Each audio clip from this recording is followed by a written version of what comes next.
slacking off and then pick up again. We just had a gust reported to 85 miles per hour all the way down to Havana in one of those rain bands. So, there are some very strong winds out a long way from the center of the hurricane. Well, and the good thing, well, it's not good at all. Nothing about this seems very good at the moment.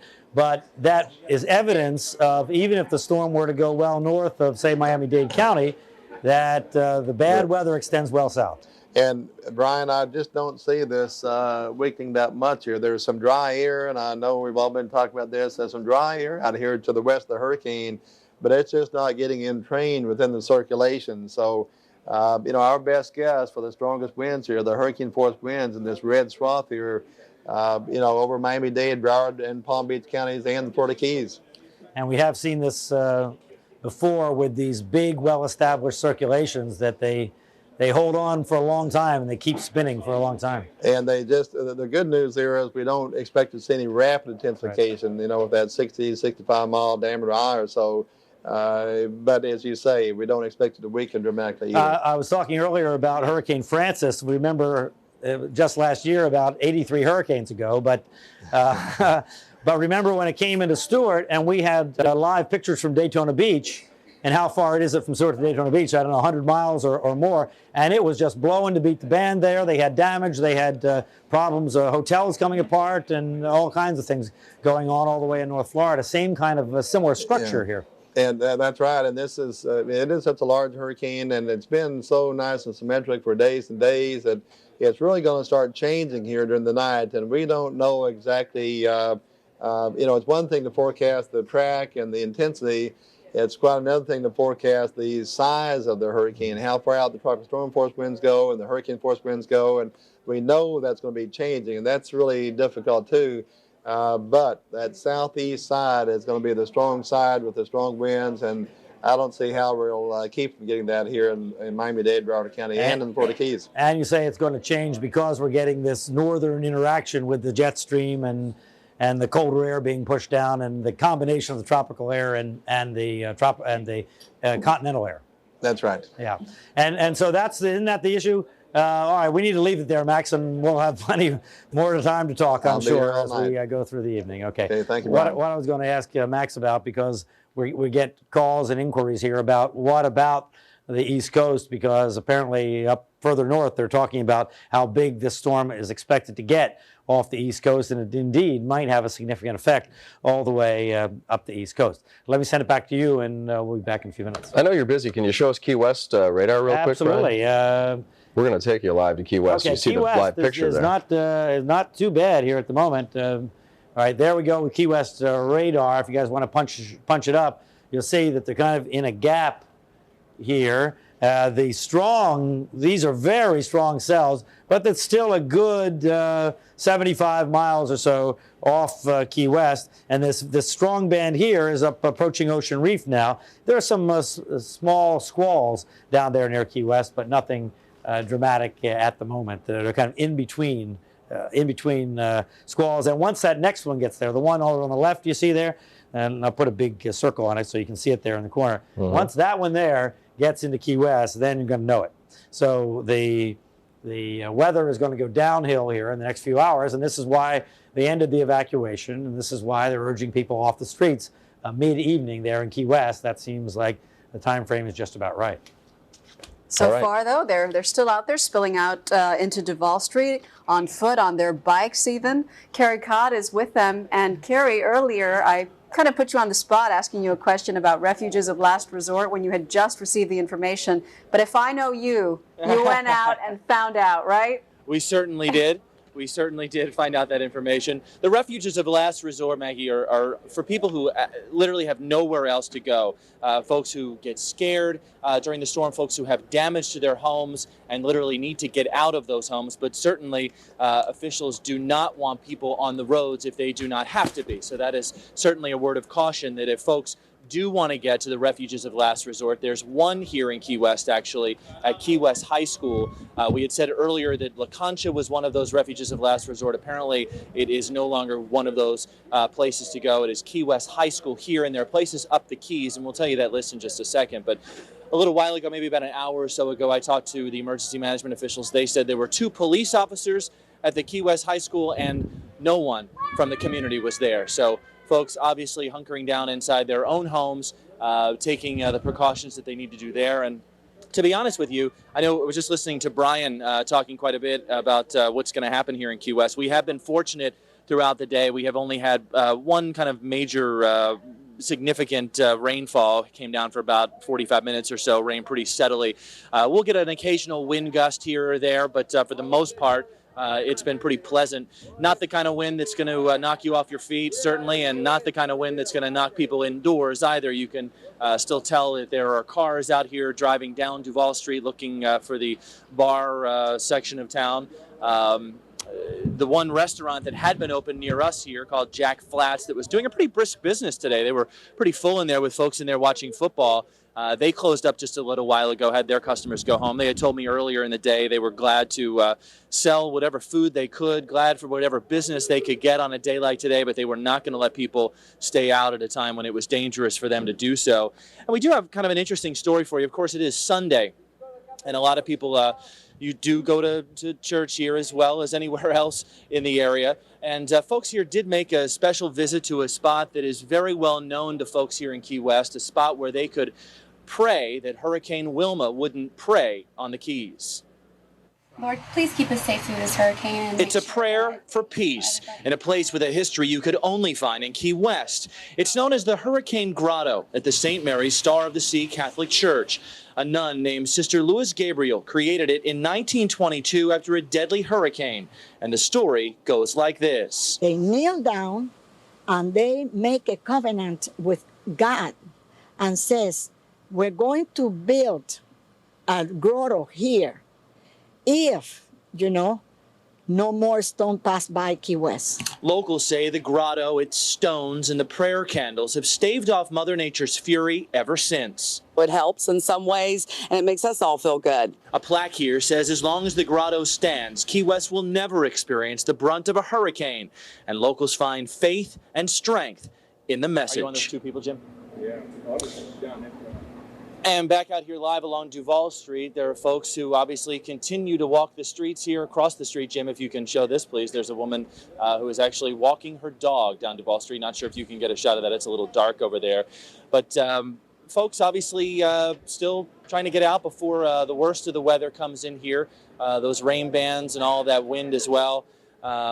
Interestingly, that woman that you saw there in the story, Martha Menendez, she told me she's lived here for 52 years. She has yet to see a home flattened or destroyed by a hurricane, and she attributes that to that Hurricane Grotto. Just a few other news and notes here. Curfew will go into effect in just about 2.5 hours here, 10 p.m. to 7 a.m. Folks will be told by the police who will be driving up and down Duval Street in just a little bit to get inside, to take shelter from this storm.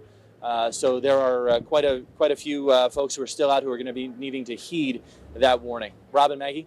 All right, Carrie Codd, thanks very much for the update from Key West. We're coming up on the bottom of the hour, so we'll get to Brian Norcross in just a minute. But first, we want to remind you that we will be showing CBS primetime programming on our sister station, UPN 33. These are the shows you can catch right after the football game: 60 Minutes, Cold Case, and a movie tonight, Enough, which is appropriate. That's about as much as we've had of these hurricanes. Enough. You could say that again. We are going to be right here and ride this storm out with you, so you'll have all the information that you need to get through it safely. It is the bottom of the hour, and as you mentioned, it's time to check in with Weather Control and Brian Norcross. Brian. All right, we thought we'd put together here for you a kind of a rundown of what we expect to happen in the order we expect it to happen. Let's start in the Keys. First of all, we are under a tornado and a flood watch. And we have every expectation that that tornado watch is indeed going to come to fruition, and we're going to have tornado warnings. We're already getting a lot of tornado warnings out of Central Florida with an advanced band, and that's because that's where the interaction is coming with that jet stream and the hurricane. So tornado and flood watch in effect for the Keys, of course, and that's going to be for the duration. Now, during the evening, the winds will arrive in the Keys. Probably mid-evening sometime, it'll start getting quite gusty. And then by late evening, it'll get very windy with this next squall that comes in. Pinning that down is very difficult. And then in the overnight hours, the highest winds will be in Key West, and that'll last into sunrise in the morning. And the storm surge of 5 to 8 feet plus the waves will move into Florida Bay, with a 2 to 4 foot storm surge before that arriving on the south side. So first thing is the south facing part of the Keys, the Atlantic side gets a storm surge of 2 to 4 feet. And then later on in the morning hours, the storm surge starts to arrive overnight and lasts into the morning hours there in the Florida Bay side. It just takes a while to get the water all the way pushed up into the upper end of Florida Bay. Now in Miami-Dade and Broward, again, the tornado and flood watch are in effect, will be in effect till probably late tomorrow afternoon until this thing is completely gone. And at midnight, we think that about that time, the winds will start to increase here, and it won't be just okay, the wind's just coming up. They'll come in gusts because we'll start getting some outer bands. In fact, there's one kind of near Ocean Reef now that may very well move up over Miami-Dade County. But midnight is a good time frame to be sure that you're in place. About sunrise, the 2 to 4 foot storm surge is expected, and local bay flooding. Now that's when we're going to get the strongest south wind. So what's going to happen with the southeast wind, that'll push the water into Biscayne Bay, and then the south wind comes along and pushes it north up in the bay, and we may get some flooding up on the Broad Causeway, up north in the north end of the bay. So anyway, expect some bay flooding about sunrise tomorrow morning, and may even start before that with the strong southeast wind. In the morning, hurricane-force winds will arrive during the morning hours, and that'll last us into the afternoon hours, and we expect about 6 hours of hurricane-force winds in Miami-Dade and Broward County. Now, here is the radar, the long-range radar, going back to noon, and now watch the hurricane, watch in the lower left of your corner, and you're going to see it come into view. And here it comes, here it comes, here it comes, and there it is. You see that big broad eye right there? That's the center of the hurricane. Now, it looks more ragged than it really is because it's right at the edge of the radar range. But now we're going to be able to track it, and it seems to be moving in a direction just like that. And we'll just see how things progress. This is the cell I was talking about. It's lifting north toward Miami-Dade County. Whether it hangs together remains to be seen. These cells out here are extremely strong with likely tornadoes in them, or waterspouts, because they're over the water. And we may very well get some of those in this line here as things develop here. Now, taking a look at the satellite picture, and watch this go, and you'll see it moving. It's making this very deliberate move now. It's picking up speed, and there you see the line, and moving right along that line. If it keeps going exactly straight, that's where it's going to go. But we see, look at this spiral here developing. And now we're getting the dark blues on both the north side and the south side of the eye. So it's just hard to imagine how we're going to miss anything but really a pretty good hurricane here. We can just hope that this apparent strengthening trend doesn't continue and it goes into a weakening trend soon, but no guarantee of that. There you see the tropical storm force winds just approaching the Keys. These are the hurricane force gusts. These are sustained hurricane force winds. So we'll watch this now with every advisory.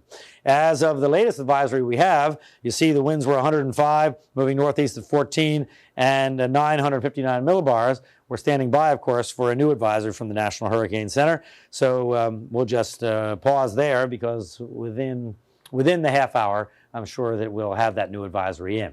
So now let's turn it over to David Bernard to talk about what conditions we have here locally right now and what we can expect. And Brian, again, most of the day it has not been that bad. Just now beginning to see some of the winds occasionally pick up across the area. These are some of the latest wind gusts. And again, generally 22, 23 miles per hour. However, the last report in the Keys back up over 40. The latest gust 43 miles per hour Key West.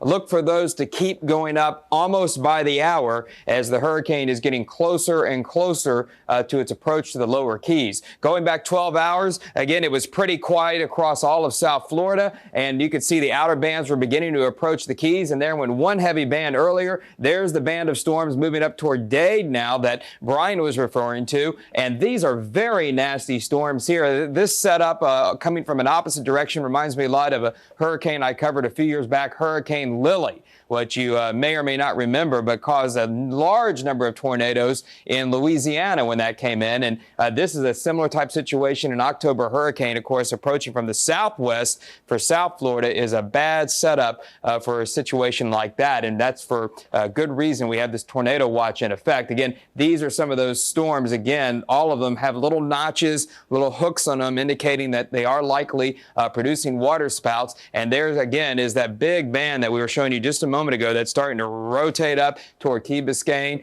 Miami Beach, and also into Metro Miami-Dade. Our radar going back this morning, again, very quiet. This will take us to the current radar picture covering Broward and Dade. And again, just a few showers beginning to move over portions of Miami proper itself. And again, there's that one storm area. But right now, Broward County and up into Palm Beach, no problems being reported. So our weather setup for today, this is the big story, the reinforcing cold front that's coming in late tonight and tomorrow morning. That's going to sweep the hurricane out to sea and eventually possibly produce a huge storm for the Northeast. Actually, Tropical Depression Alpha may merge with Wilma in this cold front just to create a huge area of low pressure. But for tomorrow, look what will happen. By late tomorrow, the hurricane is moving away. So there are the clouds and the rain, and coming in behind it, clear skies. In fact, by tomorrow evening, you won't even believe that we'd had a hurricane except for seeing the obvious after effects around. We're going to see such a dramatic shift in our weather with autumn arriving, and it's going to be sunny and it's going to be much cooler when that happens. But until then, wind and squalls increasing tonight, turning dangerous. And for tomorrow, dangerous hurricane conditions likely in the morning, but improving significantly late in the day. And here's what you all want to see. Morning 50s for Tuesday and Wednesday. That's right, a cold snap is coming to South Florida to round out the rest of the week. Sunny and nice, it looks like, right on through Friday. Rob and Maggie, back to you guys. David Bernard, thank you. We are approaching that point in our coverage, Maggie, where over the next 4 to 6 hours, we're going to be able to watch as these conditions slide downhill and start changing. And I suspect it'll be from Key West all the way up through the Keys toward Miami-Dade. That's exactly right. And this is one spot where we can expect to see probably two things. On this side of the picture, the boats, we're going to see them really start to move as the water starts to rise there. And on the opposite end of this picture is US 1, which, if we remember Hurricane Rita, will surely be covered in water in just a matter of time right now. Art Barron is there with how conditions are already deteriorating. Art? Yeah, and let me just pause for a second. Let's see if you can hear the wind. The wind is starting to kick up right here. We're at Boot Key Harbor, and you have a lot of boats in this particular area. And as I was mentioning, a lot of people decided to hunker down. Most of the population of Monroe County deciding to stick it out and ride Hurricane Wilma, and even people on boats. We talked to a couple of them earlier today, and we also spoke with the EOC and Colonel Rick Ramsey, who can't believe that people are going to do that. It could be a real rough one, especially the surge. Where are you going to spend your time? Right here. We live here. We live on our boat right here. Well, I hate to say it, but I think they're crazy. And that's a big storm. That's a lot of storm to ride out. You know, talking about a Category Storm 2, which could even come up to a 3.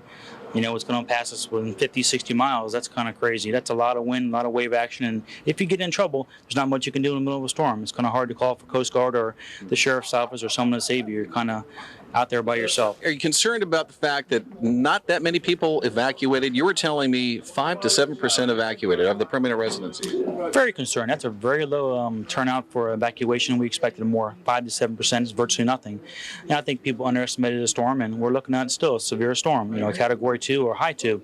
There's even some talk about it turning into maybe a 3 before landfall, which is possible. You know, one little notch, it could hit us head on. So I think we could be in some trouble. You know, I'm concerned about the flooding. We got a lot of flooding issues that we're dealing with.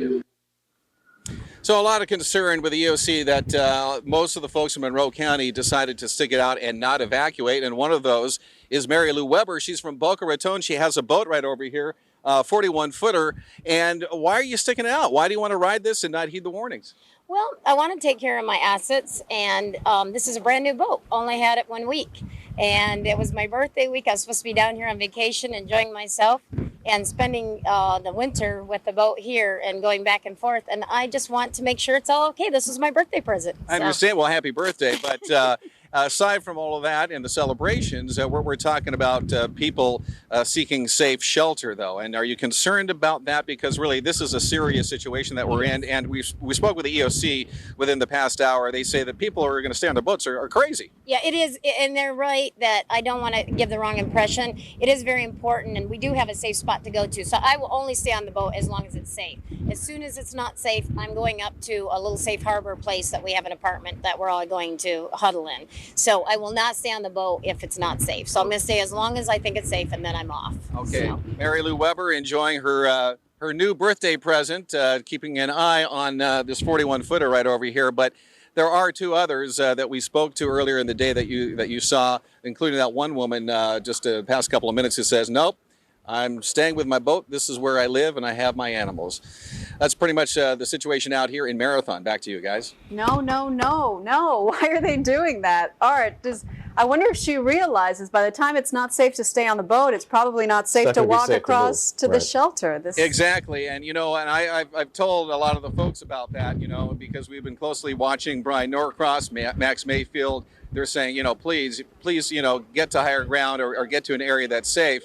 But, it all falls on deaf ears. People are just simply wanting to do whatever they want to do, and they think that, that they can ride it out. Well, that's especially tough. I mean, with a new asset like that, a 41-foot boat, show it to us, Art, if you can. Here's the boat right over here. This is her new birthday present, Rob, and I know you're a boater. You can appreciate that. It's beautiful. I sure hope she's got the proper insurance on it. I would think. Mary Lou, do you have the proper insurance on this? Too late to do anything about it at this point. Yes, as a matter of fact, you can't even have your boat here unless you have an insurance binder and proof of that.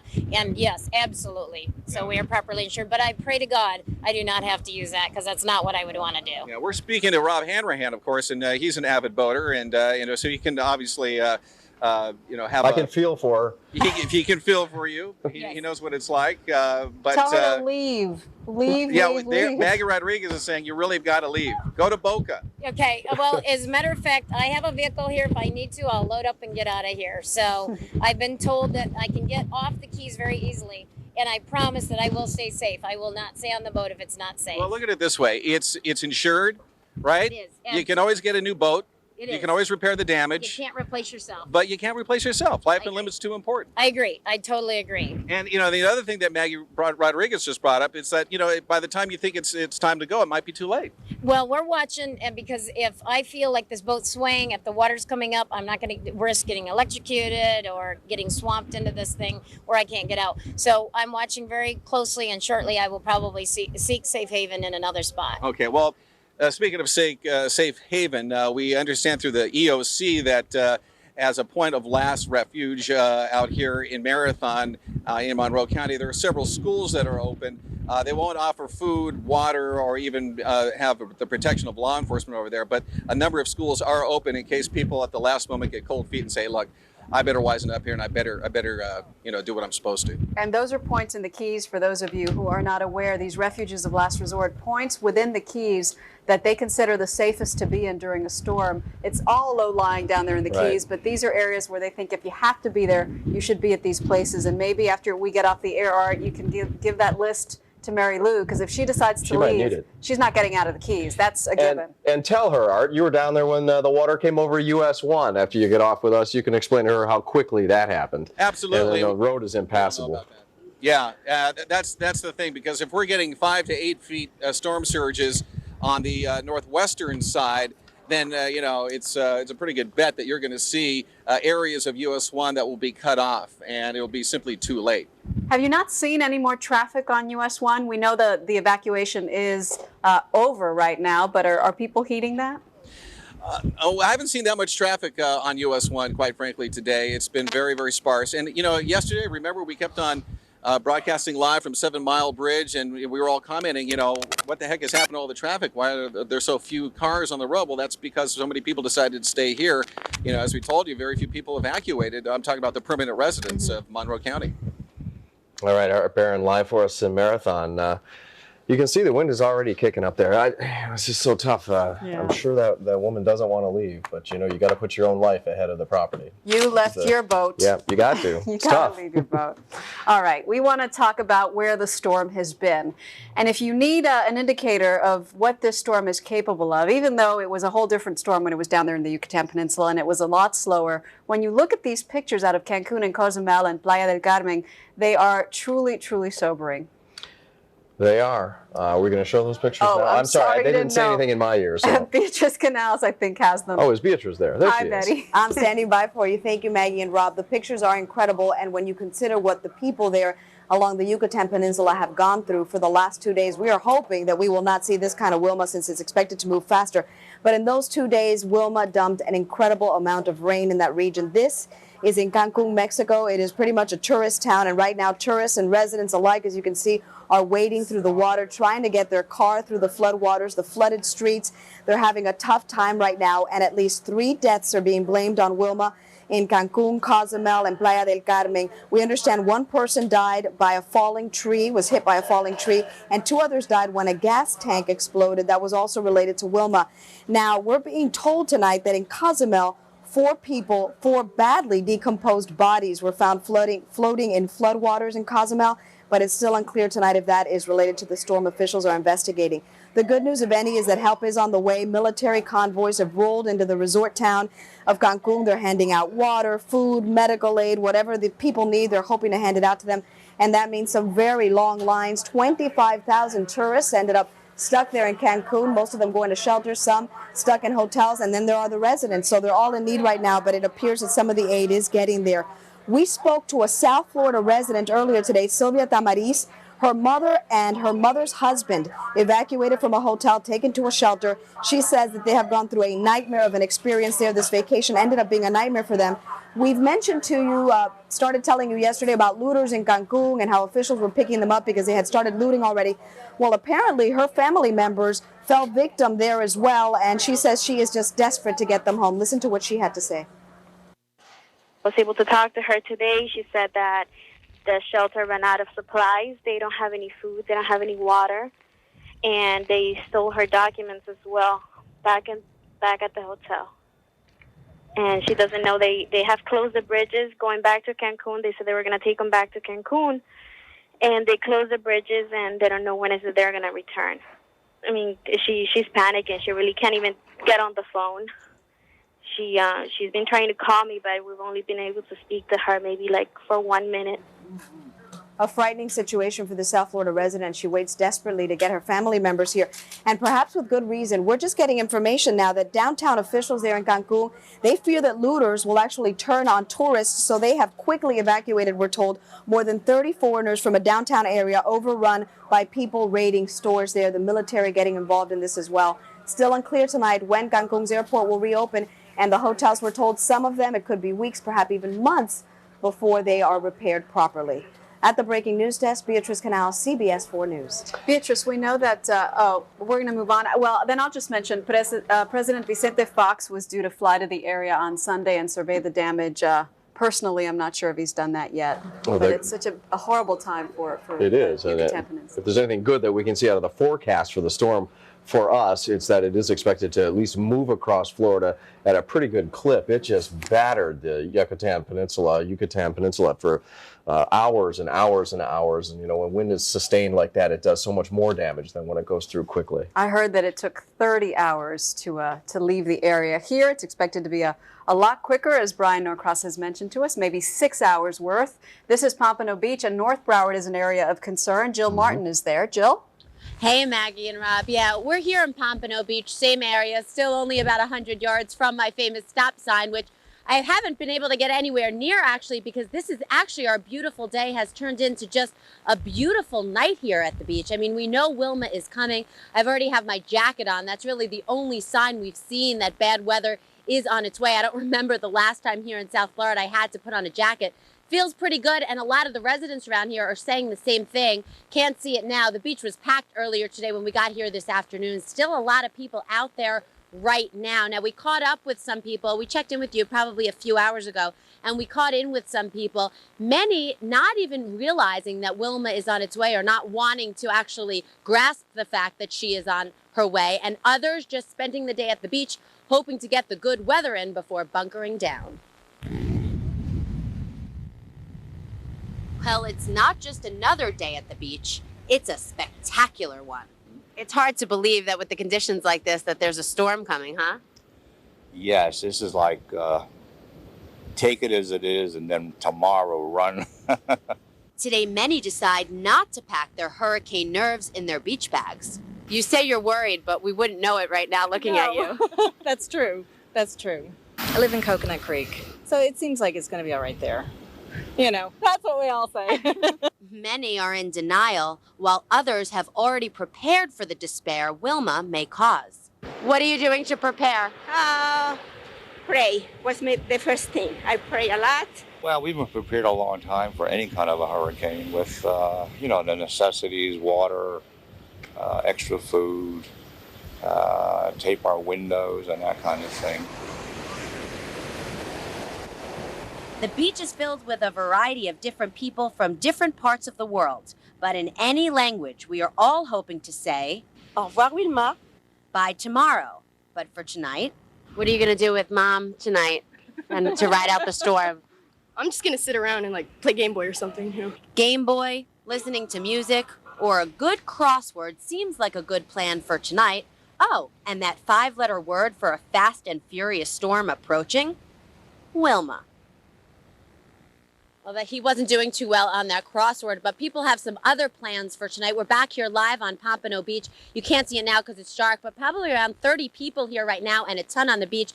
I'm joined by Robert, who's just 15 years old, and you're about to go surfing again. Is that right? Yes. Are you here with your family, and how are the conditions out there right now? Well, it's pretty rough out there, and my family's here with me. Yeah, and my brother and my cousin, and we're just having a good time surfing. Is your family at all worried? I know you live in Fort Lauderdale. I mean, that you're in the water. Is anybody supervising you? I know the lifeguards are not on duty. They were off today at 5 o'clock. Yeah, we have our shutters up and everything, and yeah, we're worried. We're going to head home in a little bit.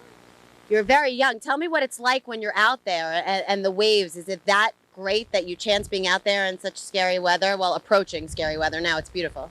It's fun, yes. It's a good time, but, you know, you have to keep in mind that it's coming and just be worried. At your age, do you keep in mind? Do your friends at school, I mean, or do you think it's just cool that you have Monday and Tuesday off? It's good. We think it's cool, yeah. That's pretty much the sentiment, thank you, and please be careful. That's pretty much the sentiment we've been hearing from a lot of the children and their families, people coming up to us saying, do we really have to go home and put shutters up? Is Wilma really coming? Well, I'll say it again, and we're listening to Brian Norcross like everyone out there is as well. Wilma is really coming, and you don't feel it here right now because it's beautiful, but we are told, and I spoke with Brian a little while ago, that conditions here are going to start deteriorating. So hopefully the next time we check in with you, it'll look just like this, but I know that's not the case. We're live in Pompano. Back to you, Rob and Maggie. But hopefully by the time we check in with you, those boys will be gone. I wonder where their parents are and why they're not out there yanking them by the ear. You know, their parents are on the beach actually right now. I asked to check in with them. I know they didn't want to grab them because they probably don't want to show everybody that they're actually going out there because it's sort of a scary situation. But again, it's very difficult around here. A lot of people are, and you know, we study everything that's going on and what Wilma can actually do. But people really aren't absorbing it. They're out here. There's a pub by here. It is absolutely packed. It looks almost like a Saturday night, not even like a Sunday night. The police aren't going to close down the beach? Say that again? The police are not going to close down that beach tonight? You know, we've seen the police paroling the area, but they have not asked anyone to leave the beach at this point. I heard Brian say earlier that a good time to be in about 11 or 12 o'clock tonight is where you should be bunkered down. I just see police patrolling the parking lot, but if you look on the street, I mean, the parking lot to the beach is absolutely packed. You can't find a spot. Also to the pub. So we'll check in with police and see at just what point they're going to just tell people this is not a good place to be and this is dangerous and to go home and just stay there until tomorrow. All right, Jill, thanks. Scary to think that people are actually in denial. I don't know how much more we could do. It's dangerous enough to swim in the dark like that. But on a normal night. But then with the surf kicking up. Wow. All right, we're going to talk about, bring it back to Rob's neighborhood. We always talk about the fact that Rob's a boater and Rob lives in Doral. Right here in Doral. So you also said your neighborhood was prepared for Hurricane Wilma. Buttoned up when I left today at 11 o'clock this morning, and those houses that weren't, everybody was out there swarming all over and putting the shutters up. Let's check in with Liv Davilo. She's been touring around Doral and seeing how things are going. Liv? Well, as we've seen all day long, folks, on Sunday, and it was a beautiful day. Usually do on Sundays, like go to the beach. But as we drove around Doral, Rob's neighborhood, we did see a lot of folks doing what they should be doing as Wilma draws closer, and that's getting their last-minute hurricane supplies. Cynthia Alcaraz already has enough water. Today, she's picking up some soda. Just in case we don't have anything to drink for a couple of days. The recently transplanted Floridian has just about had it, preparing for hurricane after hurricane. This is my second hurricane here. Just moved from California, so. Ready to move back? Yeah. Too late for that now. So she's doing what all these people are doing, shopping for last-minute supplies. The bottles of water are flying off the shelves, and the lines are long. But not everyone is shopping for Wilma. So you guys aren't shopping for hurricane supplies, are you? I wouldn't call it hurricane supplies. Trying to forget about the impending storm, Ashley Schreiber and her friend are having fun, just trying on Halloween costumes. We're ready. We're ready. Just enjoying a day out before we have to be locked in our house. And some last-minute Halloween candy shopping is also on the agenda here. But just a few blocks away at the Doral Publix, the mood is back to getting ready for Wilma. Sergio Sanchez buying a cooler and ice just in case. We have to buy some lights, some ice, and batteries for the radios. And okay, you have to keep in touch for everything now. And with the weather still holding up, some last-minute shutters also still going up. It's also a good time to fill up your tank. No long lines here.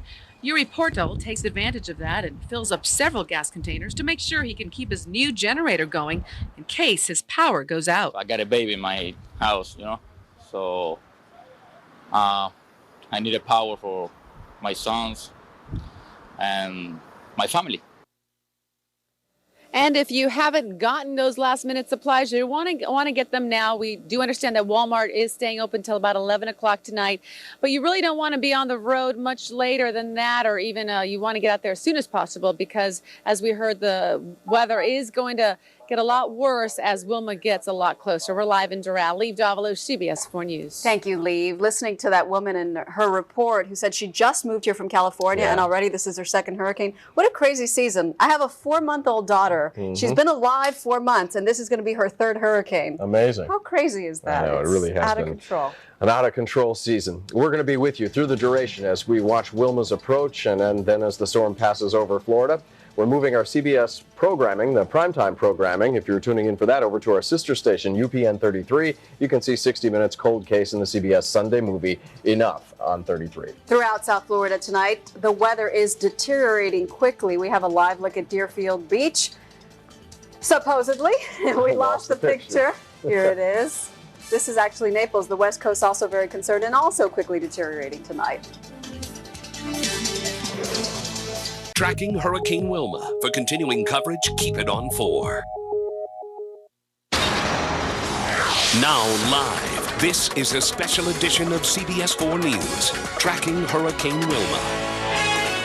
Good evening, South Florida. I'm Maggie Rodriguez along with Rob Hanrahan. We're tracking Hurricane Wilma. If you're just tuning in for CBS primetime programming this Sunday evening, you can catch that on our sister station, UPN 33. But before you go, we suggest you keep it here for a top-of-the-hour update. Yeah, the all-important 8 o'clock update. Brian Norcross is in weather control, and as usual, starts off the top of the hour for us. Brian. All right, we have the new advisory from the National Hurricane Center. Wilma is strengthening and picking up forward speed.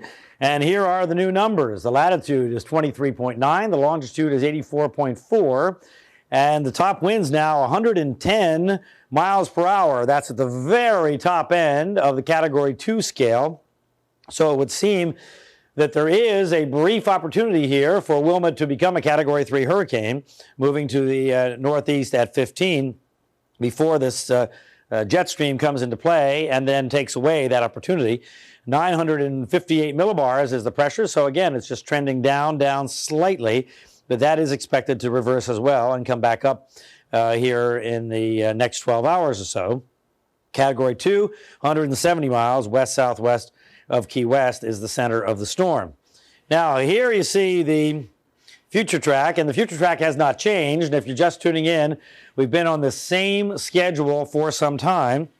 The storm expected to be in the vicinity of the lower Keys in the overnight hours, and the tropical storm force winds arriving in the lower Keys around midnight, and then in the vicinity of the southwest coast sometime around sunrise or in the early morning hours, and then spreading on across the state and picking up speed so that it's on off the state on Monday afternoon. And Monday afternoon, we'll be on the backside of it here, but still we expect to have strong winds based on what's going on now with the winds down in Cuba, where in Havana, they just had hurricane force gusts well down on the bottom side of the storm. This is a very large windstorm, and so we're going to be dealing with it even if the center doesn't come right over top of us like Katrina did, for example. We expect winds comparable or higher to Katrina's winds even without a direct hit, so to speak. Now, as far as looking into the future, the storm is going to take off like a rocket ship up the East Coast, and it looks like the center will stay offshore. But again, this is going to be a very, very large windstorm, and it may very well be felt in a significant way in New England and even on Long Island and New York as it goes on by on Tuesday. So just bear that in mind if you're heading up that way. All right, now in terms of the winds and how we expect them to arrive, here they are now. And you see that the tropical storm force winds have already arrived in Key West on occasion. It's just the edge there of the tropical storm force area. And we had the tropical storm force gusts just a little while ago. And let me tell you what it is there right now. Now, the winds are at 37, gusting to 51 at Key West. So good, solid tropical storm force wind gusts. And at Miami, they're gusting to 31, so the winds are definitely coming up here now as the hurricane gets closer. So 51-mile-an-hour wind gusts at 8 o'clock at the Key West International Airport. Now, as the storm moves toward us in the early morning hours, there's how we expect it to arrive. Something like that, plus or minus a little bit, with the center of rotation being somewhere in here, coming across just south of Naples on the current track. Could be a little north, could be a little south. Hurricane force winds early in the morning over the Keys and then spreading over Dade and Broward County as we get later on in the day, later on in the morning hours and into the afternoon hours. So the worst weather in Miami, Dade, and Broward should be in the morning after sunrise through into the afternoon hours and then improving dramatically in the evening. We expect about 6 hours possible of hurricane force winds here, but the winds are going to be strong for longer than that. But the real winds that rattle the shutters and really make you want to stay out, stay inside, those are the, and you go, oh, what is going on outside? Those we expect to last for about 6 hours. And as far as how strong the storm is going to be, this is not updated on the 8 o'clock advisory. This will be updated at 11. Category 2 storm approaching, although as we've seen, it has an opportunity to be a Category 3 here. It's going to be very close. But we always say that plus or minus 1 category on the intensity forecast. So it may make the line of Category 3, but in any case, it's expected to weaken as it speeds on across Florida. So down to about a Category 2 at landfall, and then exiting over here as a Category 1. In Miami, Dade, and Broward, expecting the storm to be on the order of a strong Category 1 or weak Category 2 as it goes on by. Now, if you're in the Keys and looking at this, you might say, oh boy, the track is not now over the Keys, but this is just the center. And even if the storm were to go there or up here, the wind is so big that it's still going to push the water into Florida Bay in a significant way and still have significant storm surge. You are right that the odds of the storm going directly, the center of the storm going directly over the Keys is not as high, but in actual fact, the higher storm surge will come if it goes just north of the Keys, higher storm surge in Florida Bay, because it's the right side of the storm that pushes that water forward because of the circulation going in a counterclockwise way around the storm. All right, here's the radar since noon, and watch the one band went through Key West. Those were the first tropical storm force winds. And now there's another strong band approaching Key West now. And notice things are happening pretty fast. And now we can actually see the eye of the storm here. And that looks like it's going to track something like this. But now we'll be able to track it minute by minute here as we go through the next, let me see, about trying to guess how long we're going to be at this now. Another, I would say, 20 hours or so. And it should be really improving by that time. We also have a pretty good batch here that is heading north, and this may affect Miami-Dade and Broward, but obviously this is where the main weather is here. And in these bands we're looking at right here, these individual cells, these are where we might see some tornadoes, so we'll have to watch for that very, very closely. We've been looking at that with real-time radar here, and we have seen some rotation in those cells, and the National Weather Service has put out notices of that possibility. On the satellite picture, here you see it spiraling and speeding up. Look at it going faster. Slow, slow, fast, fast, fast, faster as it's moving in the direction of southeast Florida. There you see it there, and we now see these bright purples around much of the center. And as we've talked about, that's an indication of a stronger storm. The more solid the dark purples are in our color scheme here around the center, the stronger the hurricane. And when we had that Category 4, Category 5 version of this hurricane, it was just a solid dark purple there, but obviously fragmented now because we only have a strong Category 2 hurricane at the present time. So still the storm surge issue is still in effect. They've increased the storm surge forecast on the last advisory. Now, let me just check to be sure, because the storm surge forecast now is exactly the same. 9 to 7 feet just south of the storm, 5 to 8 feet in Florida Bay. Again, depending on landfall, if the landfall does drop down some, that will put more water in Florida Bay. But remember, waves on top of that, and then 2 to 4 feet on the base, the ocean side of the Keys, and then also 2 to 4 feet along the southeastern coast, Miami-Dade and Broward, arriving, the storm surge starting to arrive, the sort of starting to be pushed in at about midnight with the southeast wind. But then when we go to a south wind and that water can get pushed up Biscayne Bay, that's when the most significant flooding is expected in Biscayne Bay, late in the overnight or to near sunrise. So it'll be an overnight to sunrise situation and may even last into the morning hours. Now, the other issue is the tornado issue. We've talked about this in terms of the history of hurricanes coming from this direction and involving cold fronts. Hurricane Isabel in 1964 was one of them that produced 6 tornadoes. And they were all significant tornadoes, or all reasonably strong tornadoes, stronger than our normal tornadoes.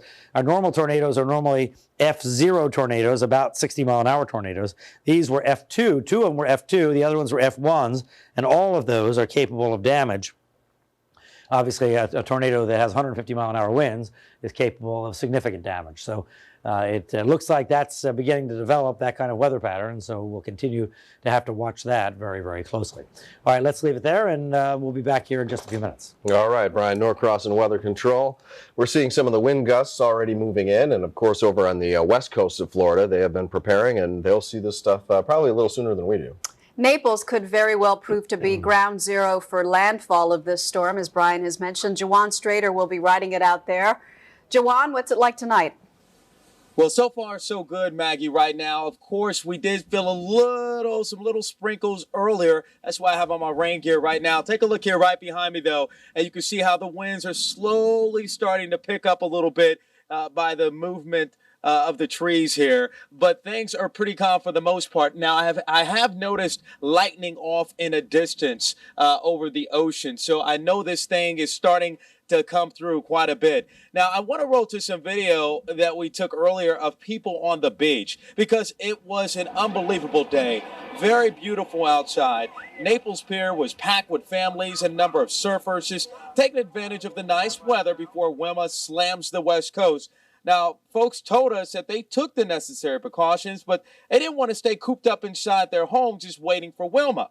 And some boaters also, they took the time to use this last minute, this extra time to go ahead and tie their boats down. And they said that they're taking advantage before it's too late.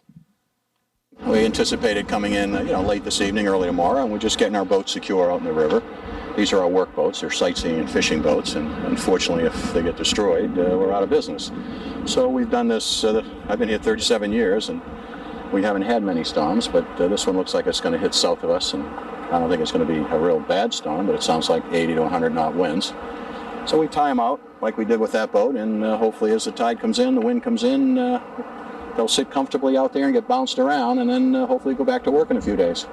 Are you taking advantage of this extra time, and why wait until now instead of yesterday? Because yesterday they didn't know where the storm was heading, and I don't think they really know exactly where it's going today. If this storm ends up 50 or 80 miles south of us, I wouldn't even have to do this. So. Now, right now, folks, you're taking a live look here at Bayfront Plaza, the boats here in the marina. Now, Rob, I want to bring you into this conversation, Rob, because, Rob, we have been looking at these boats. Now, we understand that the marina is semi-empty, but there are a lot of boats out here, Rob, and a lot of people that walk past keep on pointing out that there's still a number of boats in the water. And they're like, why are these boats still here? These boats could wind up on shore where we're standing right now.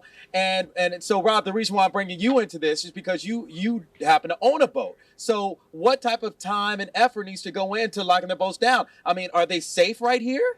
It depends on how they've tied them up, Joanne. If they've double lined them and they have them sprung properly, they could be okay there. It just depends on the storm surge. Some people don't have trailers, and some of those boats, I would imagine, are too big to be trailered, so they can't just come and pull them out. They're pulled out with a big lift system, and there's really nowhere to store a boat that's 40 feet or more. You can't just pull it out and put it on a cradle and leave it. It's actually more dangerous in that situation than it is to actually leave it in the water and tie it down securely. Okay, Rob, I hated to put you on a spot right there, but I knew you would know because I'm not a boat owner. And as we're talking right now, you will be soon. Yeah, maybe we'll see. Especially if one of these things come flying up here. But I tell you, as we're talking right now, it is starting to rain a little bit. I want to also update you guys with some numbers that we just got in. Is that a little over 5,000 people or so in Collier County are taking advantage of the shelter spread throughout the area. So that's some good news, is that a lot of people here are taking it seriously despite what we saw a little bit earlier on the beach. Reporting live here from Naples, Jawan Strader, CBS 4 News. All right, Jawan, Naples, we expect will be feeling the brunt of this storm tomorrow morning, but way before Naples gets it, the Keys will. And so we want to take you right now to Marathon. Art Barron is standing by live with the latest from there. Art? Well, the wind is kicking up, and you can hear it probably lapping at the mic here. The Pegasus, this boat right here, and the one right to its left, the owners of those two vessels are going to sleep the night. They're going to spend the night here at Boot Key Harbor on the northeastern side of US 1. They plan to do that because they say this is their home. They have their pets. They're not going anywhere. And, of course, that surprises folks over at the EOC. They're not too happy about that. They're saying they've got to be crazy if they're going to do that because the last time somebody did this died, that was in the South Keys. That was during Katrina. Somebody actually drowned in their boat. You can see they're all tied down right now, and they have some slack in the lines. That's what you're supposed to do when you tie all these vessels down. But you can hear that wind really kicking up now, and this is just the beginning of what's going to be happening here for the good remainder of the night and then into tomorrow, where things are really going to get ugly. We told you out here that about 5 to 7% of people in Monroe County have evacuated, and that also is a big concern with the folks over at the EOC in Monroe County, because they're saying that that's just too dangerous. That means a vast majority of permanent residents who live out here are hunkering down. That's the very latest. Back to you. All right, thanks, Art. You know, we've covered enough of these. We can kind of start feeling and seeing the change in the weather. There's something about the air that changes when a hurricane is on the way. No one knows that better than Mr. Hurricane. Brian Norcross, you don't like that nickname, do you? No, and let me just turn it over to the real Mr. Hurricane, Max Mayfield. We're seeing the wind in the air in the Keys, certainly. You may have seen, I'm sure you did, gusting to 51 at Key West this last hour. Max, we saw your new advisory, and it's not surprising, I guess, looking at the satellite picture behind you, that the winds have come up. That's right, Brian. And we also saw that gust of 55 down Drive toward 2 gust. If you look at the water vapor, and we've been talking about this, all day here, we've got a lot of dry air out here to the west of the hurricane, but it's just simply not getting entrained into the circulation. So based on the Air Force Hurricane Hunter data that we're getting in here continually now, we've bumped it up to 110 miles per hour. This is, right at the borderline between Category 2 and Category 3. And that's going to make a difference here, both with the storm surge and the wind damage.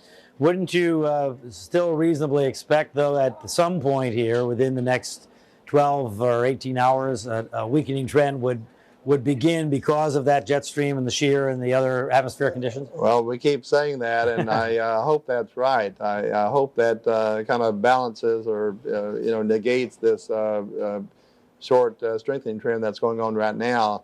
But it's going to come in very near Category 3 strength, even if we don't have any significant changes. And as it accelerates on the right side of the storm, that to some degree negates the on the right side, only on the right side, negates any kind of weakening process. That's right, and it really is. We're very confident that that forward motion is really going to pick up here during the night and certainly tomorrow morning. Max, if the storm were to come in as a Category 3, even a low-end Category 3, say 115, 120 mile an hour storm at the top end, how does that change the storm surge on the southwest coast and the Keys? Well, we ran the storm surge model. We were forecasting 110 miles per hour in our advisory, so we actually ran the storm surge for that strength, and that's still should be good here. This is going to really do some damage to Choccolosky, Everglades City, Goodland, and depending on how close that center gets to Marco Island and Naples, possibly up there too. And I notice your storm surge map doesn't go down to include Florida Bay. Do you have one for Florida Bay by any chance? Yes, we sure do, and I don't have it up on the computer right now, but and this also really depends on what the core does, but the 5 to 8 feet still looks good for the Florida Keys, and then it's really not going to be an impact here for the southeast coast. Well, the Miami Weather Service office is talking about some local bay. Sorry, but I lost you, Brian. Oh, all right, Max. Well, then we'll get back to you. I wonder what happened there. Oh, okay. There we are. You're back. You're back. Okay. All right. I was going to say the Miami Weather Service office is talking about some local flooding in Biscayne Bay with the strong southerly winds, but obviously nothing like the kind of issues we're talking about on the West Coast or in the Keys. That's right. And, if you think about it, when you have the westerly winds, that's going to push water out of Biscayne Bay. And so the bay side of, Miami Beach and Virginia Key will certainly have, some water pushed up there, but it's really not broad enough to give a real significant storm surge over there. Right. All right, Max Mayfield, thanks very much. You bet. All right, we'll talk to you later.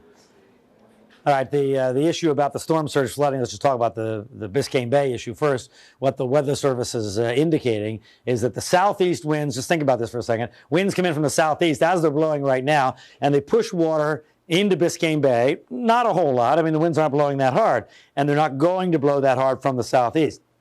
But anyway, persistent wind from the southeast pushes some water into Biscayne Bay through, south of Key Biscayne there. There's a big opening in the bay there where Stiltsville is, and also in Government Cut and at Haulover and other places. Anyway, water gets pushed in the bay, and then the winds start to pick up, and they pick up from the south first. So that pushes the water in the bay and kind of jams it up in the north end of Biscayne Bay and Dumfarthings Bay up there. And so that's where the water will rise because of that strong south wind. And then the winds switch over to the southwest, and then that starts pushing the water against the western side of the islands, but also trending to push it out of the bay, depending on what the tide is doing and which way the tide is pushing the water. So the tidal effects and the storm surge effects in Miami-Dade County especially, this really doesn't apply to Broward County because there really isn't a big bay full of water anywhere in Broward County anymore. They built houses over all that a long time ago.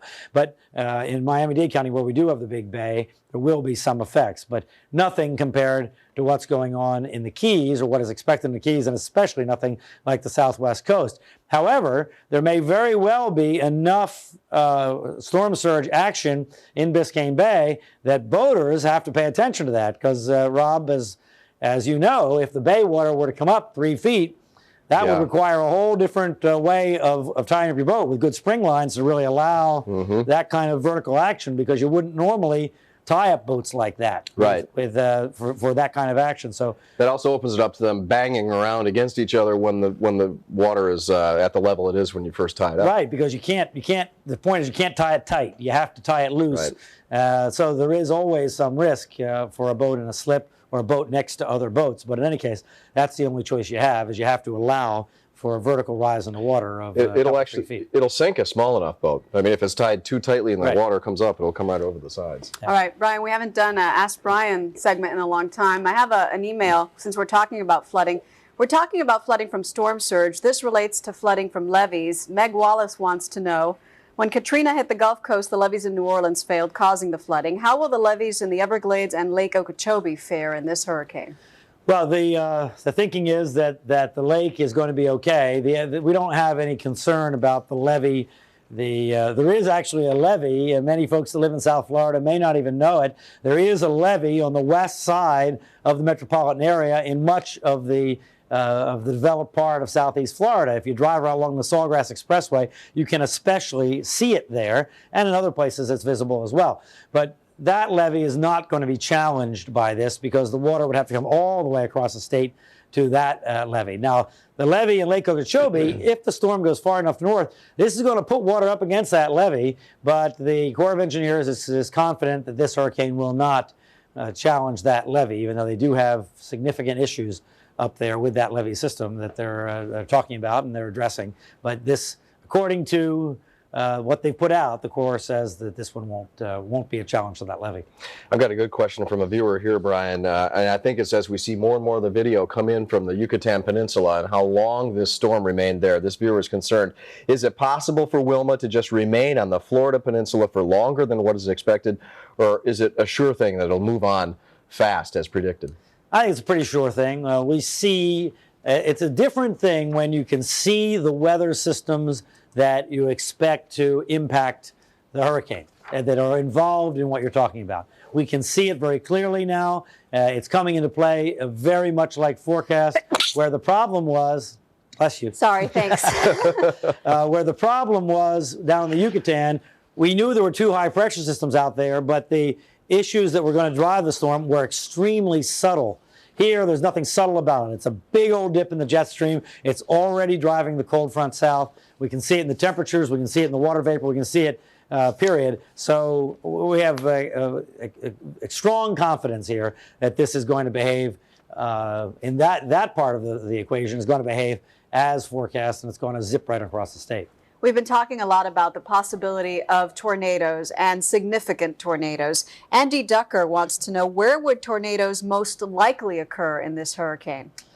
They normally occur mostly in the forward quadrant of the hurricane. Now, normally you say in the right front quadrant. So if the hurricane is going here, going forward this way, toward, let's say it's going toward the East Coast, on our side. However, these bands can wrap around, and so in those outer bands and in that eye wall is where the tornadoes normally occur in this case. And the reason they're occurring is because we don't have just a hurricane in a tropical environment. When we get a hurricane coming up from the south in August or in September, we don't have all this cold air that's getting involved and this dry air getting involved from the north.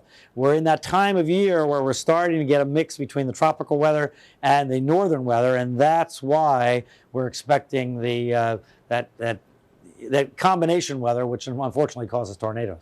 All right, Brian, we've got to let you go right now. We're going to be back with you at the bottom of the hour. Thanks a lot for answering those questions. If you have questions from home, CBS4News.com. Click on Ask Brian. Right now we want to take you to Miami Beach. Our Maribel Rodriguez is there. Maribel? Hey, Maggie. Well, it's actually a beautiful night. The weather is picking up a bit, but overall it's nice. There's not a lot of activity here throughout the day. We've been seeing a lot of boat owners coming out here at the Sunset Harbor Marina, securing their boats, making sure they're okay, making sure they're tied down. There's a lot of big boats out here, so there's really not much they can do. They're just going to chance it and hope for the best. Hopefully nothing will happen. Now, we were sitting here just a few minutes ago, and I see this man coming in on a dinghy. I'm like, where did he come from? Well, it just so happens that he lives on a sailboat. That's his home out here. He's been living in South Florida, he tells me, for about 3 years. He's been living on his boat for 22 years, and he's been through more than 10 hurricanes. And he says that he's going to stay on his houseboat, he's going to stay on his sailboat for Wilma as well. Yeah, I've got to stay on my boat and take care of business, and if things break, if the lines break, I have to put another line out. But that's pretty scary. I mean, you're riding out the storm in the middle of the bay. Yeah, it's ridiculous, but it's my boat, my baby. I've worked on it for 20 years, and I can't let anything happen to it. What do you do? I mean, how do you prepare for this when you're on a boat? You try to determine what the wind directions are going to be and try to get behind some land. You get on the leeward side of the land to minimize the waves. And I'm behind some 2-story houses over here, too, now, up close. And that's going to cut down some of the wind. You were telling me that you were out here during Hurricane Katrina, and the whole time, basically, you were laying on the floor. Well, every time I tried to sleep, because it was all night long, I was so tired, I kept getting tossed onto the floor because I was going back and forth so much. And then 2 of my wires that hold up my mast on one side broke. And they were banging on the boat, so I was out there getting a hold of them and tying them down. And my mast was bending about this much. I almost lost my mast. And as I was crawling up the side of the boat to do that, my gas can on the side, full of gas, 2 gallons of gasoline, was waving like a flag and beating me in the side of the head as I was crawling up. It was terrible. I wouldn't recommend it to anybody. I was just going to ask you, I mean, is your boat worth more than your life? I mean, aren't you afraid that one day you're not going to, live through a hurricane? Well, I'm a veteran of a war. I've got 400 skydives. I used to be an iron worker. You know what iron worker is up in the tall buildings? Yeah. So I know how to try to control the fear. So, but you're not afraid of... I'm very afraid. I'm very afraid. Nervous stomach. It's terrible. And hopefully he'll be okay. Now, there's also a few people out there on that boat, but overall, it's pretty quiet out here. People, are in their condos and just waiting for a Wilma to arrive. That's the latest from Miami Beach. Maribel Rodriguez, CBS 4 News. Thanks, Maribel. Another reminder, we get a lot of calls about from people who don't want to watch hurricane coverage the entire night. So we want to keep reminding you that we've moved our primetime shows to our sister station, UPN 33, Cold Case at 8:35, and then a movie, Enough. And we are always going to be here throughout the night with all the big picture from Weather Control, and of course the pictures from outside. This is a live picture from Deerfield Beach as we take a quick break. You're watching CBS 4 News. We'll be right back. Meet the compact SUV that fits your life. The Mercury Mariner. Mariner setting new trends with unexpected touches everywhere you look. And now Mariner comes as a hybrid too. Ever drive an SUV that gets 33 miles per gallon in the city? Wow. Mariner is the perfect fit. So why blend in when you can stand out? Come in now for this great lease rate. You've got to put Mercury on your list. Go to your average bank, get a mortgage, and buy a house like this. Go to Wachovia, meet with a mortgage specialist who can show you a range of financing options, and buy a house more like this. Getting more house for your money. That's a mortgage at Wachovia. How satisfied are you with your bank? Wachovia, rated #1 in customer satisfaction 4 years in a row. Welcome back to CBS 4 News, continuing coverage of Hurricane Wilma. The storm is approaching at the 8:30 hour. 8:30 on the dot. So we want to give you a bottom of the hour update with Brian Norcross in Weather Control. Brian. All right, let's take a look at the radar, because we get the new radar images in on the long-range radar every 6 minutes. So we'll be able to see this storm advancing. Here it comes, and that band, when that went through about 4:30 in Key West, that was when the first tropical storm force winds were encountered in the Keys. And you see this cell that I thought might come up and affect Miami-Dade County here initially, but look, it's gone, looks like offshore. It may just wing the beach, we'll see, but look what's happening here, coming into the Keys, stronger cells, and then of course this out here is the center of the hurricane. Now, as I said, some of these cells here are very strong. Now look at the computer analysis on those cells, and you see every one of these that are tagged by the computer are extra strong in one way or the other, and the ones that have a little circle on them, those the computer is analyzing as having rotation. So you see, we see clusters of them, and I'm sure that when we get down into this area down here, we're going to see more and more as we go through the night and through the day tomorrow. Now, what can we expect? Let's take a look here. First of all, in the Keys, the tornado and flood watch is in effect, and that's going to be with us through the duration of this event all the way into tomorrow afternoon, I think is very likely. And through the evening, the winds will continue to increase here. They've already arrived, obviously. Winds gusting to 51 miles an hour at Key West Airport at the top of the hour at 8 o'clock. Then in the overnight hours, the highest winds will reach the Keys and will last into the morning hours, and the storm surge of 5 to 8 feet with waves on top of that. And looks like now, just because the storm seems to be strengthening, or is strengthening, that perhaps closer to that 8-foot range plus waves. So 10 to 15 feet of total water in places in the Keys from this storm surge being pushed in by Hurricane Wilma. Now in Miami-Dade and Broward County, things are going to be fine this evening, but the tornado and flood watch continues in effect, and there is a slight chance that we might get an outer band with a real downpour and maybe even some very gusty winds, but that's more likely to start in Miami-Dade and Broward about midnight, when the winds will start to increase. First of all, just kind of be gusty, and then just slowly increase with each round of squalls as the storm comes closer. Now, about sunrise, we are anticipating, based on analysis by the Miami National Weather Service office, that we might see about 2 to 4 feet of storm surge, especially in the bay, and local bay flooding, especially in the north end of Biscayne Bay, just because by that time we'll be having a more southerly wind pushing the water in the bay, in Biscayne Bay, north. So just bear that in mind, especially the north end of Biscayne Bay. But there are many low-lying areas around the bay, including on Miami Beach and up around Bow Harbor, so we may very well see local bay flooding throughout the areas right around Biscayne Bay. By morning, hurricane-force winds will move in. We think there'll be about 6 hours of hurricane-force winds as the storm passes on by. Now, here is the latest advisory at 8 o'clock, so just a half an hour ago. You see the winds up to 110 miles an hour, picking up forward speed a little bit, northeast at 15, and the pressure down a little bit, 958 millibars. So, boy, this is going to be, the next advisory is going to be critical, and because the stronger these winds here, the bigger the storm surge, and if that starts getting up into Category 3 territory, then significantly into Category 3, then that storm surge estimate is going to have to be increased. And also, the stronger winds on top of the storm surge just makes the wave action stronger. You can imagine the water is being blown with a harder wind. So that's the story. Now, what we see on the graphic here is we see the tropical storm force winds now pushing up to the middle Keys, and just about at the edge of the Keys is the beginning of hurricane force gusts, not quite there yet, and that's why we still only see gusts of 51 miles per hour, but we expect in the next 3 hours that, and maybe close to midnight, that the hurricane force gusts will be approaching the middle Keys, 170 miles west-southwest of Key West. The future track still shows the storm approaching the southwest coast in the morning and then zooming across the state and increasing forward speed.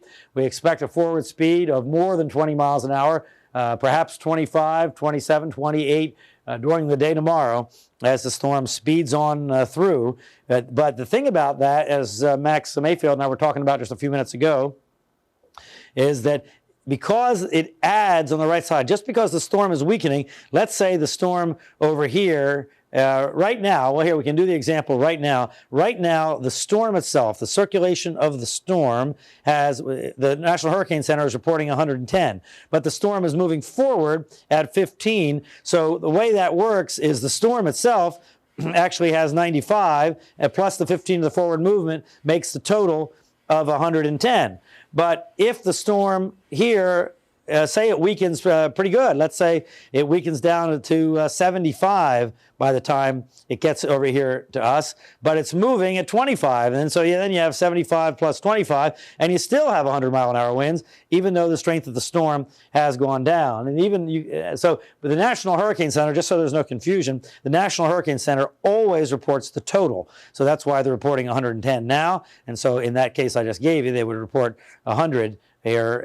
If the total of the two effects is 100, that's what they report as the maximum winds in the storm. But what that does, it makes a bigger contrast between the right side of the storm, where those numbers add together, and the left side of the storm, where they subtract. So north of the storm, you just get much weaker winds. Unfortunately, it just looks like we're going to be on the strong side of the storm. Then the storm will just take off like a rocket ship and turn into a really big storm off the east coast of the U.S., a nor'easter type storm that may indeed do some damage up there. Satellite picture, let me see, just listening to that noise, that's just updating the flood watch, just reminding you of the flood watch that continues, of course, to be in effect. Satellite picture shows a very large eye. You can see it there, very large eye. And it also shows, though, that these dark, or let's say bright blue areas are surrounding the eye, and we can kind of make out some blue all the way around now. In the end, these are the signs we look for to indicate a strengthening storm. So it looks like that's what we're dealing with here at the moment. Storm surge continues to be the biggest risk, especially in the Keys. Thankfully, there is no one really living there in Everglades National Park. Obviously, we have park rangers, and there are some other people in Everglades City, but let's hope all of them are gone and to a place of safety. And there aren't many folks there anyway. So if the storm does indeed come ashore south of Naples and puts that deepest water, that up to 17 feet of water on the southwest coast, that's going to be very bad, unfortunately, for the west side of the park. But not as bad for Naples and so forth as if it went a little further north, although Marco Island and Naples will still get some storm surge, because when you push this water up against the coast, it's got to go somewhere, and it tends to spread out in all directions, so they're still going to get some storm surge. But if the storm stays south, it won't be this 9 to 17 feet near and south of landfall, and then 5 to 8 feet. And I have there, depending on landfall point, but also depending on whether the storm gets stronger or not, would push it up to this 8 feet and maybe even more with the waves on top of that, and then the 2 to 4 feet there on the ocean side of the Keys. So first the water comes from the south, because you get the south winds in the Keys, and then you get the northwest winds pushing the water in from the north. So it looks like the Keys are going to get storm surge, some storm surge on both sides, but the biggest is likely to be from the Florida Bay side. All right, let's turn it over now to David Bernard and talk about what's going on around here.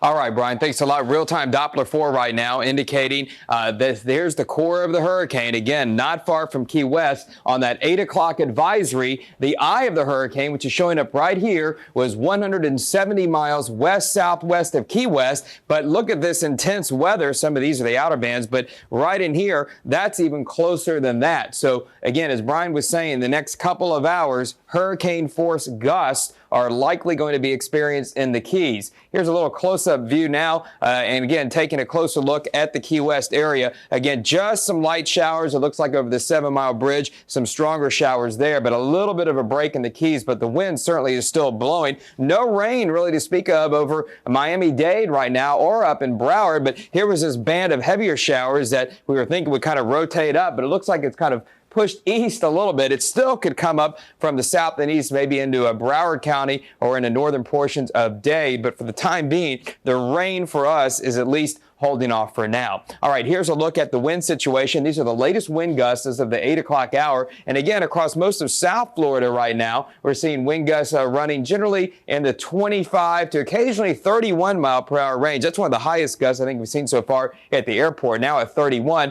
And of course, as Brian was mentioning, Key West, the last report was a gust of 51. And there again, you can see that Miami report at 31 miles per hour. So the past 24 hours, radar and satellite together. Here's the hurricane approaching approaching from the southwest, and that really gives you quite a dramatic view as the storm approaches the southern end of the peninsula. Look at these big storms that are occurring right now up in central Florida, but all these bands out here to the east, this is where the high tornado threat is going to be, something that we have not been able to emphasize enough, and that's a good reason why that tornado watch is in effect, because this is a very favorable setup for tornadoes. A lot of times with a hurricane, you see them, but this combined with some of the other processes going on in the atmosphere makes it even more favorable tonight. And it's these little individual storms that are out ahead of the main core of the hurricane that are particularly favorable for some of this tornado formation. See more of them developing down here south of Key West and also around Havana. And there's another view of the center of the hurricane, again, west-southwest of the Keys. Checking out the mainland areas of South Florida, the radar today has been very quiet. And again, here's the latest image, that patch of showers offshore. Otherwise, from Palm Beach down to Dade, it is very quiet at the current time. So here's our weather setup today. This is the reinforcing cold front. That's going to come in tomorrow. In fact, we could even see falling temperatures late tomorrow behind the front. As we go into tonight and also into tomorrow, we'll see, again, the rain sweeping to the east during the day with Wilma effects during the afternoon ending, and then cooler also at night. And then as we go into tomorrow into Tuesday, autumn arrives. It's going to be sunny and cooler. Wind and squalls tonight turning dangerous. And then for tomorrow, dangerous early, improving late. And as we go into the week, sunny and cooler. That's the good stuff beginning on Tuesday. Thank you, David. You just saw Key West on the radar. Right now we want to take you there live. They're getting a little bit of a break, but the core of the storm is quickly approaching. Kerry Codd, our man in Key West tonight. Kerry. That's right, Rob, Maggie. We want to show you some videotape that we just shot moments ago from the foot of Duval Street. Let's roll that videotape if we can. I believe you should be seeing a gentleman, a city worker here, one of the city foremen. He's beginning to close off some of the roads here. This is actually the foot of Duval, just a block down from the southernmost point here. What we're seeing out there is some low-level street flooding, as you might imagine. City workers are out, as you can see, beginning to close off some streets, beginning to lay some sandbags. They're starting to, or continuing rather, to clean out the gutters that have been filled up with some debris and whatnot. Really, when you drive around, you still see the effects of Hurricane Rita out there. There are enormous sand piles down along some of the beach areas. There's still some damage from Hurricane Rita along the White Street Pier that they have just not had time to fix yet. And yet now here we are once again with Hurricane Wilma coming through the area here. We saw the water on White Street Pier beginning to, this on the Atlantic side, I should explain that.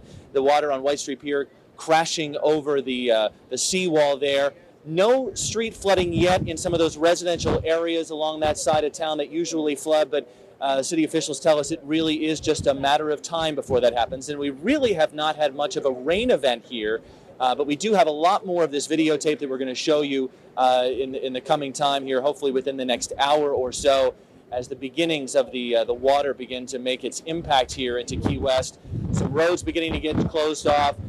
Very much work being done, a lot of work being done out there along the roads here in Key West to try and stave off the street flooding that they can. They tell us that they've got extra pumps on standby. They're going to come in and help clean up some of this street flooding, and we'll bring you much more of this videotape as we get it. But right now, that is the latest here live in Key West. Kerry Codd, back to you. Kerry, I notice a lot fewer people out on Duval Street. That flooding and those winds, you think, finally encouraged them to go inside? It certainly feels that way, Maggie. Just from driving around over the last little bit, we did see some people still up on the beach out there, walking along the pier. I can tell you the police are out. They even came up to us, and we were in one of the city trucks telling us to leave. And then, of course, we explained that we were with a city official. But the police are beginning to make their rounds, beginning to use their megaphones and tell people to get inside as we approach the 9 o'clock hour here. So certainly that curfew going into effect at 10 o'clock, and the city of Key West very, very serious about making sure that people stay safe. All right, Kerry Codd, live in Key West. Thank you, Kerry. We're going to take you back to Key West frequently throughout the evening, but right now a live picture here from Pompano Beach. Jill Martin has been on the beach throughout the day, and I think the winds are picking up there too, if I'm not mistaken, Jill. You know, the trees seem a little deceiving. It's not really picking up here. It's about the same last time that I spoke with you. It's just a marvelous night out here. It's so hard to believe that Wilma is on her way, because this is one of the nicest nights since I've lived here for about 7 years I've experienced. I just want to show you some good news. The calzone factory, who fed me calzones during Francis when I beefed up, just dropped off a pizza for us. So people in the area are being really nice, but it's also really indicative of what's going on in the area around here, because we spoke with you probably about 45 minutes ago. There were probably about 50 people out here, and we're not just talking about couples. We're talking about families. We're talking about 15-year-old boys surfing at this point in the night. And I know that it is difficult to understand that how a beautiful night like this then in just a few hours can turn so sour. But as we all know, that's what we are expecting when Wilma comes on her way. So a police officer drove by. Maggie, you asked me earlier when they would start telling people to get off the beach. And he said they have gotten no indication, nothing, to tell people to leave the beach at this point, or even saying in a couple of hours when things get bad. He said because the storm surge is not expected to be rough, it's actually, and I didn't know this, expected to recede the water from where the storm is coming from, that they're not worried about people being on the beach. And, you know, as far as Brian is telling us and everyone's telling us, that everybody should just be by about 10, 11 o'clock, not only off the beach, off the roads. And, you know, we look around this area, it's so dark, but you can't see, and I'll tell you about it, but you look around, not only does it not even feel like a Sunday night, it feels like a Saturday night. I mean, the places are packed. He's delivering, he said, the calzone factory, which is good news. That means people are staying home. But he said the restaurant is full. Also, the pub nearby, I told you, that Irish pub is jam-packed. People watching football games, having salads and wings. And just in the parking lot here, still people floating in, wanting to see what the beach was like. We caught up with a few people here from New York saying they've never experienced a hurricane, want to feel what it's like. Even, and we'll bring you this a little later, some guys who are storm chasers and who have taken a hotel room on the beach so that they can actually feel the eye of the storm. So we're getting a lot of different people in this area, and I understand, you know, being out here, what people are feeling. It's just really a beautiful night. The trees look like it's really windy. It doesn't even feel like that. It just feels like a beautiful fall night, but we all know in a couple of hours what is coming. Jill, we have that videotape from last year. You said you were right there by the same stop sign during Hurricane Francis, and we're taking a look at it now. And you've been talking about people saying they want to know how it feels. Well, why don't you tell us how it felt? Well, I can't see the video you're watching right now. I assume it's when I'm hanging from a stop sign, one of my glorious moments when my mother saw it on CNN from New York, calling me and said, honey, can you please get inside at this point? We were actually really safe because we were guarded by a wall that's probably about 20 feet from that stop sign. But last year, especially in this area, I mean, people don't realize, I was hit by a leaf at one point that felt like a rock. It's not that you can't be outside because they say you're outside, why can't we be outside? You can be outside, but it's the flying debris. It's the power lines that drop right in front of you and sparks fly. It gets so scary, even in areas that aren't getting directly hit, which we weren't at that point. I said to Brian, I remember asking him a question, are these winds 150 miles per hour? They were probably only 60, I think he told me, when you see that video with the stop sign. But it's amazing what you feel from these winds. And this just feels like a totally different storm than anything I've experienced. Usually it's that calm. It's very dull. The trees, the moon, the sun, everything is very still.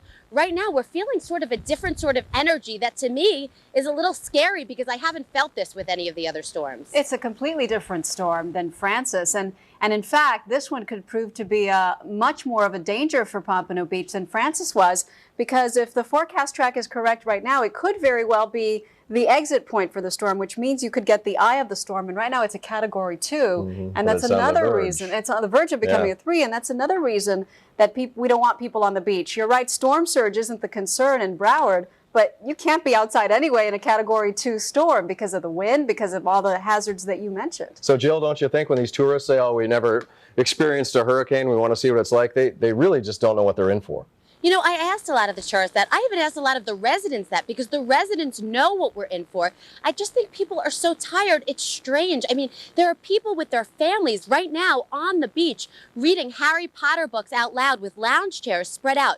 Dogs on the beach, people in the water. A 15-year-old boy, we'll bring you a little later on, just got out of surfing until his father called his mother and said, you know what? I think you need to come home. I think people aren't realizing until we start feeling those gusts of winds and until we start showing people just that aggressive weather that comes in, it's hard. I understand that it's hard for people to understand. If I were sitting at home, my friends are all out and about now, I'm telling them to go home, but it's hard to convince people without showing them. So 143 against left-hand. It's over $11,000 less than the Lexus RX 350. Relate to everything you're saying, the hurricane fatigue, it's late October, we're in another hurricane. We can feel people's pain because we're feeling it, but as long as those people who are out there tonight, when they finally go home, as long as they're safe, if they've shuttered up, if they have supplies, at that point, then hopefully everything will work out. When it goes, it's going to go fast. And Jill, you remember that from covering the past storms. When those feeder bands and squalls start to move in, they're on you like that. Yeah, I mean, I remember, Francis, and I guess, I mean, it all becomes, I know, Maggie, you said it earlier, Rita, it all becomes a blur at this point because we're all so tired of this. And it's so funny because people sitting home, they say they're bored, they don't want to be home. I mean, we would do anything to just be sitting home and watching a movie and watching this from home. The grass is always greener. The people inside want to be out, the people out want to be in, but what's interesting about this storm, and I've never experienced this, is that it's so fast. I mean, by tomorrow afternoon, it's going to be gone. It's so hard to understand that something that quick and that comes in and out can cause destruction. It's hard for me to even comprehend that, but as we're being told, that's what's going to happen. Yeah, they just need to remember 1992, South Dade, Hurricane Andrew. It was out of here pretty quickly, and then we all remember what it left behind. Hopefully, though, you know, that's not going to be the case in Broward County. Gives you a great appreciation for our modern weather equipment that we have because, you know, in years past, in the early 1900s and up to the 1950s, there was no way to forecast these things, and they do come on so fast that, boom, it's there. And Jill said that the residents there, you asked the residents who know what it's like to be in a hurricane, who know what we're in for, if they remember, but the truth is, Brian was saying, and Max Mayfield at the Hurricane Center was saying that Broward County, it's quite possible, may not have seen a storm like this is expected to be in Broward County for 60 years. So maybe the memory's a little fuzzy. It may be much refreshing. Jill, we're gonna let's leave it here for now. We're gonna come back to you, but we have an opportunity now to go down to the Florida Keys again. Right, and they're starting to feel the bad weather sooner than all of us up here in Dade and Broward. Art Barron is live in Marathon. Art? Yeah, you're looking at a picture right now at just some of the boats that have been tied down here at Boot Key Marina. We're on the northeastern side of US 1 out here in Marathon. Right now, we're beginning to feel the wind just pick up just slightly. Within the past 10 or 15 minutes, we went through a squall. We experienced one. We had torrential downpours. The wind was really kicking up, and we had to actually break our camera down and take it inside because we didn't want to ruin the equipment. So we're now in this particular area, just about 100 yards from where we last spoke to you from. But you can see that people basically have just hunkered down. Some people are staying in their boats, and of course, the folks at the EOC, they don't like that one bit. They just believe, quoting here, these guys are crazy. If they're going to, sleep in their boats, what are they thinking? But the folks that we spoke with said that this is a way of life. This is their home. They have pets. They're not going to leave it. The one lady we spoke with, although she says that she plans to get off the boat, her birthday present, that 41-footer that we showed you a little while ago, she says that she just wants to keep an eye on it because she just received it as a gift from her husband not too long ago. If we pan over here to the right, Tim McFarland's going to try to effort this shot here. It's kind of hard because, we have all this rain gear all over the camera, so it really makes maneuvering the cameras a little difficult. But these are houseboats, and you can probably see it move just ever so slightly right here off the dock. Well, there are probably about a dozen of these houseboats, the upper and lower levels there. Well, these things were condemned a couple of months ago right after Dennis. They were condemned by the county. They said, everybody, you got to get out of here because they're just simply too dangerous to live in. So now what we understand through the locals who live out here, they actually have to demolish these things because they're just simply too unsafe to habitate in at this point. Okay, let's take a look. You can see we're getting a gust of wind right now. I would think that we're probably on the outer fringes of one of the squall lines, and I don't know if we can see that. Maybe you're looking at that right now. I have no way of telling, but maybe Brian Norcross, when he gets a chance, he can kind of tell us what we can expect right here in Marathon, right through this particular area. The streets are deserted. People who have evacuated have done so, and most of those folks were the visitors, the out-of-towners, so to speak, and they took off a few days ago. We've had so many days to prepare for this, Maggie and Rob, and it's mind-boggling that so many people decided to stay here. I was sharing with you those numbers. 5 to 7% of the permanent residents out here in Monroe County evacuated. And that left such a vast majority of them, staying here. And I think, maybe part of it is denial. I know you guys were talking about that earlier. Art, I missed the tail end of what you said just then, but I have a feeling it's related to what I'm about to ask you. The woman who was staying on the boat and other people out there you've mentioned are staying on their boats, if it gets too dicey and they decide they want to leave, we talked about those refuges of last resort. How far is the nearest one? Well, there are some schools in the area, and they can go to some of the middle schools, the elementary schools, the high schools, that type of thing, if they want to. But that, as you mentioned, is the last spot that they can seek some type of shelter out here. There's not going to be any food. They're not going to have water. I mean, it's not going to be catered, that kind of thing. It's not going to be a big occasion. As a matter of fact, there won't be any law enforcement people there. Those are simply places that people who are really just desperate to get out of harm's way can seek refuge. And I've been telling these folks here on the boats, and you were kind of prodding me there, and rightfully so. Hey, tell her she needs to get off the boat. What is she thinking? And so, I mean, it seems to me she has some common sense, but when she just got a birthday present, that 41-footer over there from her husband, just a short time ago, it's kind of like her prized possession. She wants to keep her eye on it, but she also realizes that she doesn't want to lose life and limb. So I'm pretty confident that any time now she'll move. I mean, now would be a good time for her because it is now somewhat calmer than it was about 15-20 minutes ago when we had a pretty big squall move through. Yeah, but now we start on that roller coaster where it's going to be bad for a little while, then it'll be okay, then it'll be bad. And it's very hard to predict when the bad sections are going to come. So it's getting to the point where it's already dangerous to go out on the roads.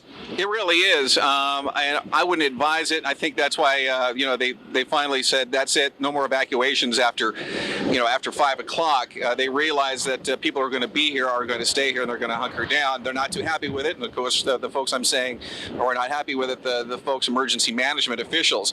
There is limited emergency response out here. So if somebody hurts themselves, it may be quite some time before they're rescued. This brings back to my mind, there was a gentleman who drowned in his boat because he decided to ride out the storm. This was Katrina, Lower Keys. He drowned in his boat because he wanted to ride it out. He thought, it was, adventurous to do something like that. But this is nothing to fool around with. You have to have a lot of respect for these hurricanes. And I think there's some complacency here. I don't know if you guys would agree with me among some of the folks who live out here. I mean, we've been through so many of these hurricanes. And most of the time, I'd say 99.9% of us have done just fine. We pick up the pieces and there hasn't been that much damage. I mean, there was some flooding out there in Homestead and there was some erosion out here. But for the most part, people think, well, we've been through, a few of them already. Let's get through this. But as we've been telling the folks at home, this is quite different from the rest.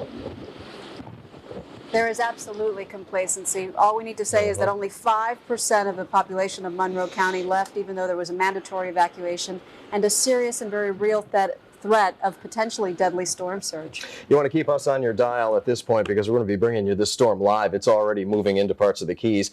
Our CBS programming, though, just to tell you, Cold Case and the Sunday night movie Cold Case began about 8:30 tonight because of football. All can be seen on UPN 33. Hurricane Wilma is quickly approaching now. This is a live look at Key West. They will feel it first. Your top of the hour update with Brian Norcross is up next. Stay with us.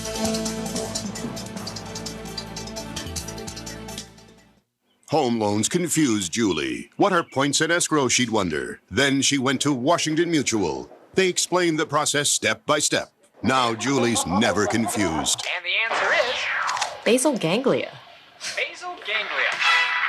I'll take it. And I don't need the extended warranty. So when you say it's not you, it's me, you're really saying it's me.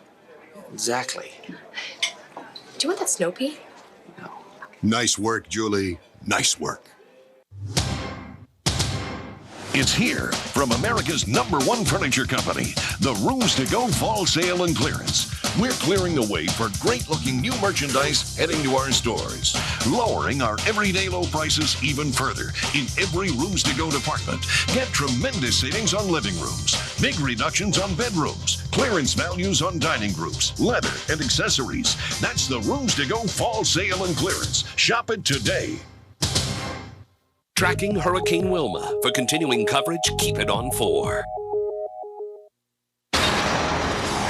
Now live, this is a special edition of CBS 4 News, tracking Hurricane Wilma. We welcome you back to our continuing coverage. I'm Rob Hanrahan along with Maggie Rodriguez. It is 9 o'clock and the storm is getting closer and closer at this point. A lot of our reporters unbelievably told us that they're finding people still in denial that Hurricane Wilma is a serious threat to South Florida. Let's check in with Brian Norcross in Weather Control. Give us a reality check, please, Brian. All right, the headline at this hour, Maggie and Rob, is the word from the National Hurricane Center that the Air Force Reserve Unit, hurricane hunters out there, now are saying that Wilma is nearing Category 3 strength, is the way very near Category 3 strength is what they're saying now, which is usually a precursor to them going ahead and upgrading the storm on the next advisory. And we may get a confirmation of that, and we'll see exactly what very near means and why they are feeling that when we talk to Max Mayfield here in just a few minutes. Now, we also have a new position update, which we're going to have for you in a moment. But first of all, let's take a look at the radar in motion here and get a feeling for the advancement of the center of the storm on the left corner, bottom corner of your screen. There comes the eye into view now, and you can see it right there. And we'll just track that across here as it moves in that northeasterly way. So far, it seems to be moving more or less like this. And we'll, again, just track it and see how the National Hurricane Center interprets that, because now that it's within radar range, they can actually use the eye to identify the center and therefore track it as it moves very, very closely and carefully until it gets into radar range. They rely on the hurricane hunters, and the hurricane hunters may or may not find the exact center of the eye. Now, here's the news as of the 9 o'clock update. This is not a new advisory. This is just a position update, it's called. The latitude is 24, longitude 84.2.